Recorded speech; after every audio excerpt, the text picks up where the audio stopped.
50 years ago, a great American in whose symbolic shadow we stand today signed the Emancipation Proclamation. This momentous decree came as a great beckoning light of hope to millions of Negro slaves who had been seared in the flames of withering injustice. It came as a joyous daybreak to end the long night of their captivity. 100 years later, the life of the Negro is still sadly crippled by the manacles of segregation and the chains of discrimination.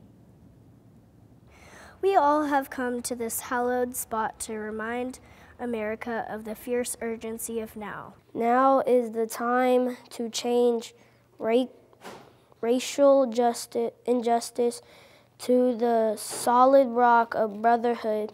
Now is the time to make justice ring out for all of God's children. We must forever conduct our struggle on the high plane of dignity and discipline. We must not allow our creative process to degenerate into physical violence. Again and again, we must rise to the majestic heights of meeting physical force with soul force. So even though we face the difficulties of today and tomorrow, I still have a dream. It is a dream deeply rooted in the American dream. I have a dream that one day this nation will rise up and live out the true meaning of its creed.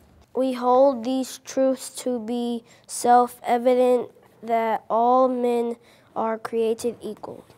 I have a dream that little children will one day live in a nation where they will not be judged by the color of their skin, but by the content of their character. This is our hope. With this faith, we will be able to hew out of the mountain of despair a stone of hope. With this faith, we will be able to transform the genuine discords of our nation into a beautiful symphony of brotherhood. With this faith, we will be able to work together, pray together, to struggle together, to go to jail together, to stand up freedom forever. And I say to you today, my friends, let freedom ring. From every mountainside, let freedom ring.